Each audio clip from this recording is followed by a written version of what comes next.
Αγαπητοί τηλεθεατές, καλησπέρα σας. Η εκπομπή «ΟΜΟΓΕΝΕΙΑ ΕΔΩ ΛΟΝΔΙΝΟ» επιστρέφει δυναμικά για μια νέα τηλεοπτική σεζόν με περισσότερα νέα και όλες τις εκδηλώσεις από την Ομογένεια στη Μεγάλη Βρετανία. Θα θέλαμε να ενημερώσουμε τους τηλεθεατές μας από το Ηνωμένο Βασίλειο ότι μπορείτε πλέον να παρακολουθείτε τα προγράμματά μας αλλά και τις υπόλοιπες παραγωγές του Hellenic TV από το Freeview στο κανάλι 244. Το μόνο που χρειάζεται είναι μια smart τηλεόραση και σύνδεση στο ίντερνετ. Επίσης, μπορείτε να προμηθευτείτε το Roku Box από τα γραφεία της ήταν UK στο Southgate. Με το Roku Box μπορείτε να παρακολουθείτε δεκάδες τηλεοπτικά και ραδιοφωνικά ελληνικά κανάλια από Ελλάδα και Κύπρο. Για περισσότερες πληροφορίες σχετικά με τα προγράμματα του Hellenic TV, επικοινωνήστε με τη ήταν UK ή επισκεφτείτε την ιστοσελίδα της www.sitauk.com. Το Hellenic TV πρωτοπορεί τεχνολογικά και δημιουργεί το application Vision TV Net για τις smartphone και Android συσκευές σας. Έτσι, με το Vision TV Net μπορείτε να παρακολουθείτε όλα τα προγράμματά μας ζωντανά στο κινητό, στο tablet ή στον υπολογιστή σας.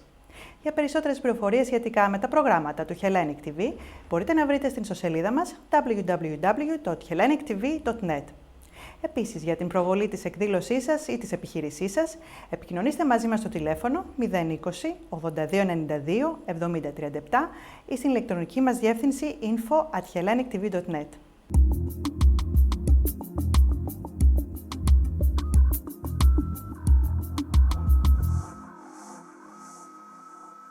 Στο απόψινό μας πρόγραμμα θα παρακολουθήσετε τη διάλεξη από την παγκοσμίου φήμης οικονομολόγο Vicky Pryce, τον αγιασμό του Ελληνικού Γυμνασίου Λυκείου στο Λονδίνο και τέλος θα σας παρουσιάσουμε αποσπάσματα από το σεμινάριο που διοργάνωσε η ΟΜΟΓΕΝΕΙΑ ΕΔΩ. Το πρώτο μας θέμα για απόψε παρουσιάζει την διάλεξη της διάσημης οικονομολόγου Vicky Pryce που πραγματοποιήθηκε στο Ελληνικό Κέντρο του Λονδίνου. Το θέμα της διάλεξης ήταν «What next for Greece» και αφορούσε το οικονομικό μέλλον της Ελλάδος. Η διάλεξη που έγινε στην αγγλική γλώσσα διοργανώθηκε από το Macedonian Society of Great Britain. Το παρόν στην εκδήλωση έδωσαν ο Έλληνας Πρέσβης κ. Κωνσταντίνος Μπίκας, ο Επίσκοπος Τροπαίου Αθανάσιος, ο Πρέσβης της Ελλάδος κ. Σωτήριος Δεμέστιχας, πολλοί ακαδημαϊκοί και πολιτικοί και πλήθος ομογενών. Το καλωσόρισμα έγινε από την εκπρόσωπο του Macedonian Society και στη συνέχεια ο κ. Φίλλιπος Μαυροσκούφης παρουσίασε την κύρια ομιλήτρια Vicky Pryce. Ας δούμε το σχετικό βίντεο. Good evening, Your Grace, Your Excellencies, ladies and gentlemen. On behalf of the Macedonian Society, I would like to welcome you on our event tonight.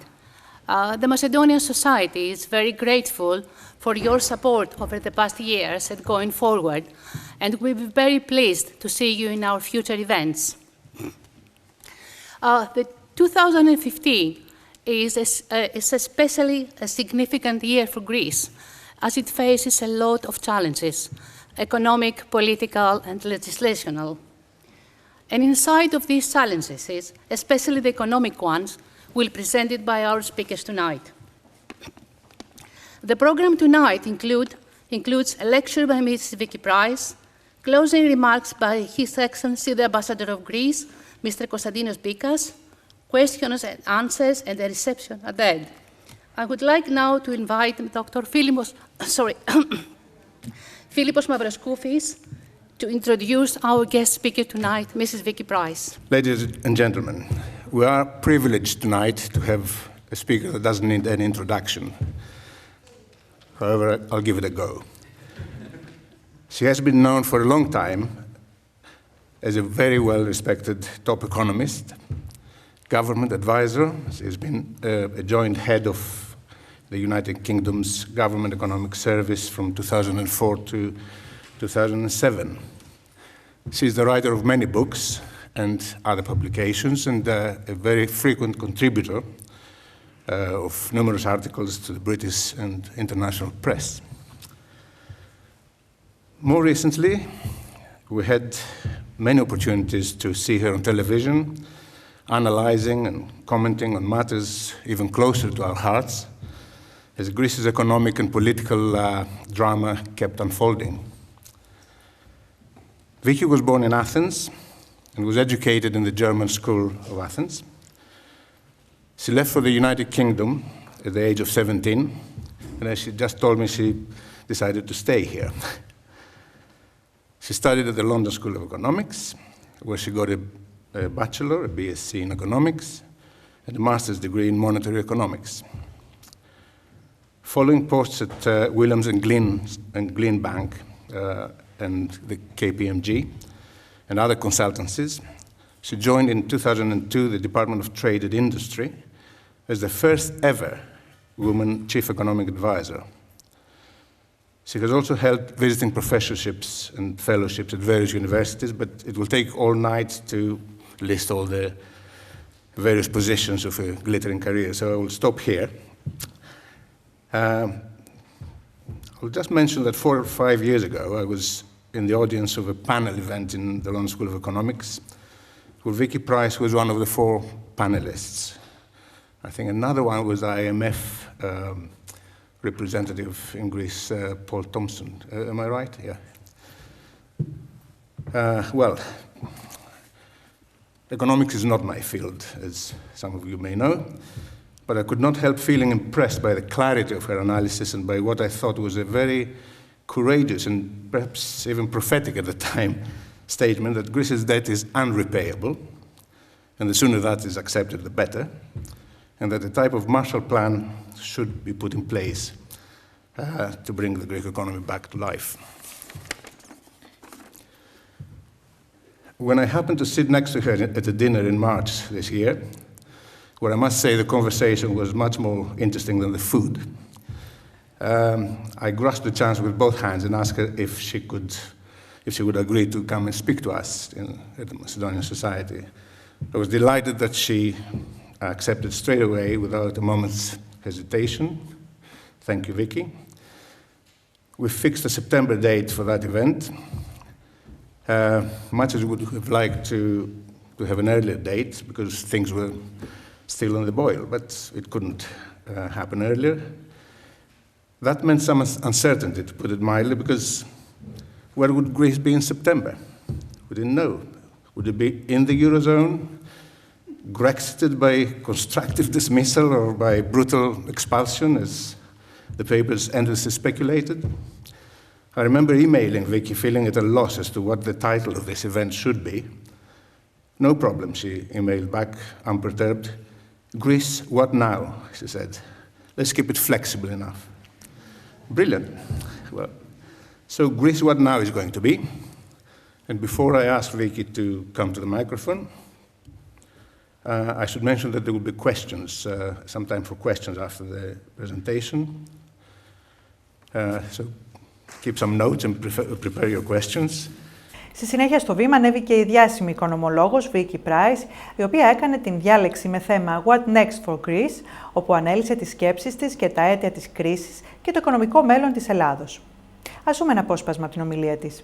Thank you for this great introduction. I have to say, the greater the introduction, the more I worry, because of course I may not live up to expectations. But it's wonderful. I think the timing couldn't be better, given that we just had the elections. Even if we had planned it, we couldn't have improved on that. So it's all thanks to you, of course, that this has happened. So well done. Of course, I'm quite a frequent speaker about Greece, as you heard. And of course, you all know I'm Greek. You heard it today. Not everyone has known this from the very beginning, of course.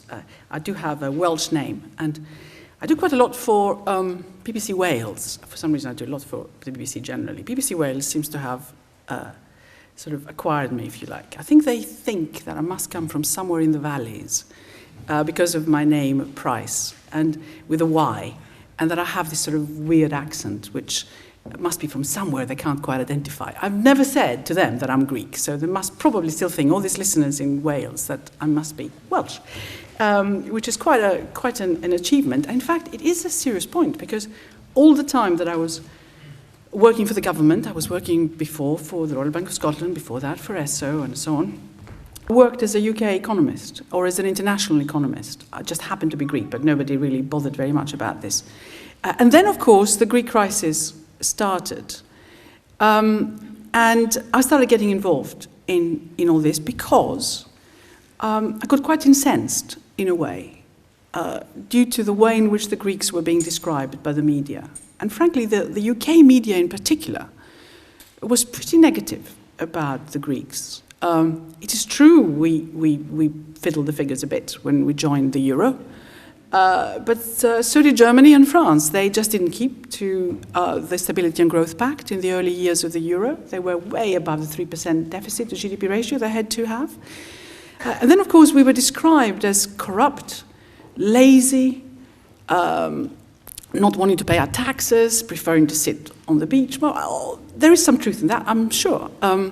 But it wasn't the only explanation of why there were problems in Greece. And there was a lot that the Greeks had done well, and a lot of explanation that needed to be given as to why we got to this position. So I started commenting on this, and then, of course, it became obvious I was Greek, and have traded on that, actually, since then. So in some ways, for economists, the Greek crisis has been good news. It's awful for my family in Greece, but for economists, it's an amazing showcase, if you like.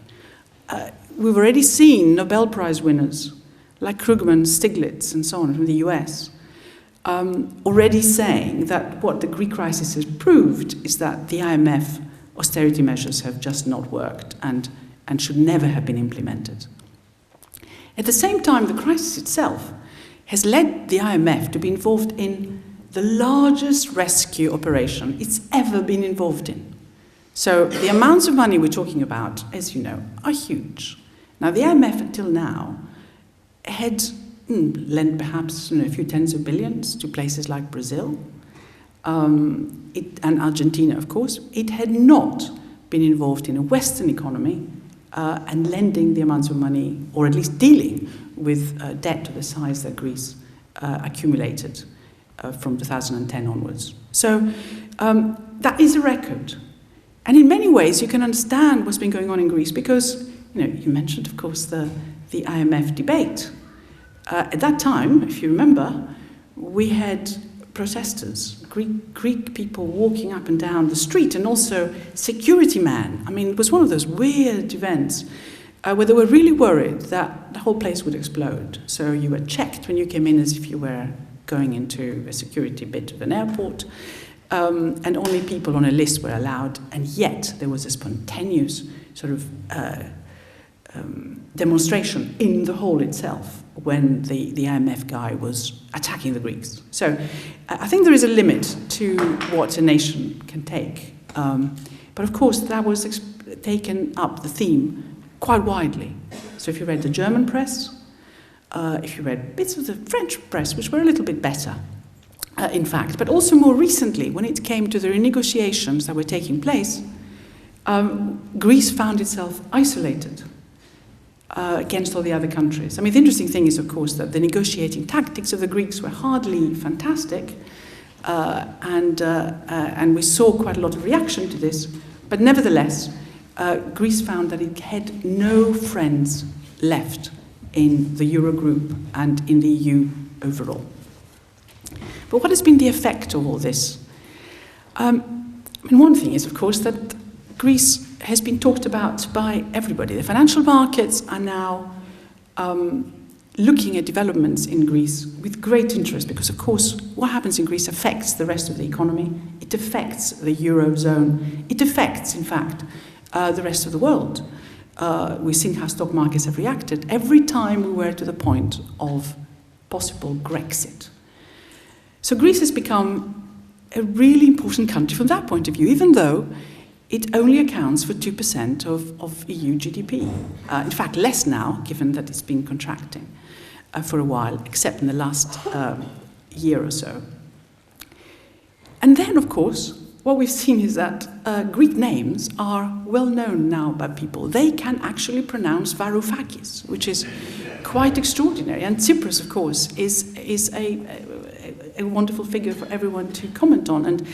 And they still can't pronounce Syriza right. They insist on saying Syriza. And it's difficult. You've corrected them a few times, but there's a limit to how often you can do that. And of course, the Houses of Parliament and Syntagma Square are so well known to everyone. After all, most of the television clips you see have got either the Parthenon on one side or the Houses of Parliament on the other. And I have myself stood on windy and rainy days at times, my hair going completely wild, with Parliament behind you, and demonstrations, of course, going on underneath. So when you say you're Greek, people immediately start talking about your problems. But not with sympathy until recently. Not with sympathy because we were still seen to be a clientelist country, bureaucratic, with an administrative system which was one of the worst that the OECD, the Organization for Economic Cooperation and Development, has ever seen. And they produced a number of reports on that. And I think that's true. And one that was not welcoming to inward investment. A number of oligarchs stopped things happening that could have perhaps moved the economy upwards. And what Greece, at the beginning of this decade, was still relying on when the crisis hit was tourism, ship owners who were putting money in out of their own goodwill rather than necessarily paying any tax. And there may be some of you here today. A bit of agriculture that wasn't really exporting an awful lot and needed a huge amount of rethinking. And a public sector that was bloated and was spending the money inefficiently. But that's not a fantastically good basis for growth and development. Now, you have these problems as a country. In my book, Greekonomics, I have one chapter which says Greece, a rich country that produces nothing, or at least not an awful lot. With capital controls that have been imposed now since the latest crisis, of course, businesses are going to the wall because they rely so much on imports. We don't produce enough to compensate for what we also need to import, and hence our balance of payments is in disarray from that point of view. Tourism, of course, has helped quite considerably and will hopefully continue to do so, although, of course, the migration crisis may have an impact. I'm saying until recently. I think the images of Greeks queuing in front of banks when the banks closed, when the referendum was announced in the summer, old age pensioners collapsing in front of ATMs or in front of offices of banks that were just not opening, or they were having to queue for a long time to get their pensions, which was allowed. Those brought home the humanitarian crisis that Greece has gone through. As we know, pensioners in particular, who are supposed to be very highly remunerated according to the Western press, have seen their pensions reduced by between 20 and 60% in some cases, depending on what pension scheme you were on. And of course, people generally have seen their incomes reduced by 35%, if not more. And the interesting thing is that wealth has also collapsed. If you are a company, depending crucially for your lending, for your borrowing rather, on putting some collateral, and that collateral is property, we all know what's happened to property prices in Greece, collapsed. Non-performing loans, as a result, in the Greek banking system have shot up to an extent that the banks now need huge recapitalization and possibly a bad bank being set with all the bad assets moving into there so that the place can be cleaned up. But seeing those images and understanding finally the humanitarian cost of what has been going on in the last few years has, I think, changed views, both here and in Europe. It is obvious, as I had said for quite some time now, that the debt is unsustainable, and that will be in itself something that needs to now come on the table and be discussed, finally. So though we say this is the year of crisis, we have had crisis year after year after year, and the Greeks amazingly have accepted the pain that came with the austerity measures. Now they have accepted it, yet voted, of course, in protest for Syriza, and now they have decided that Syriza are perhaps the one party that can, in fact, deliver. So we've had the results, which in many ways are quite stabilizing. I think they're normalizing the situation. We have people that the European Commission and the European Union has been dealing with for a while now, in the last few months. There's been some changes in the composition of cabinet ministers, and the various ministries themselves have seen junior ministers also change. Of course, there's also been the separation of the more radical left wing of Syriza into a new party which basically has now disappeared. Syriza looks from the outside to have been moving more towards the center, like a new, rejuvenized PASOK, maybe. That is giving quite a lot of comfort to Europe that perhaps Greece can get its act together and implement the reforms which are absolutely essential. We all know that. We all know the reforms are important. We all know that Greece needs to change. But my point is that putting all the blame on the Greeks has been the wrong thing to do. I think what we should have realized the moment the Greek crisis hit is that there's something actually seriously wrong with the way Europe is run. I'm not anti-Europe. I'm actually very much in favor of it. Of course, being Greek, of course I would be. We all know the political links that we want to have with Europe. The reason why Greece was so pleased to have joined the European Economic Community as it then was before Spain and Portugal was such an important thing to have done back in 1981. The fact that we joined the Euro as a founding member was such an important thing to have done in 2001 because it bound Greece to Europe and it bound Greece to becoming, as they thought they would be, a modern society. We have to remember that Greece made huge advances over the last century. Greece was basically, when it was formed first in 1821, a subsistence economy. It didn't have the advantage of having gone through the Renaissance and any industrial revolution that was going on elsewhere. It started from scratch. It didn't believe that it needed to pay anything if it could avoid it to its rulers, so that has remained part of our psyche in terms of tax payments, and it needed to really transform itself. That's not easy to do, and I think that needs to be accepted as part of the Greek culture.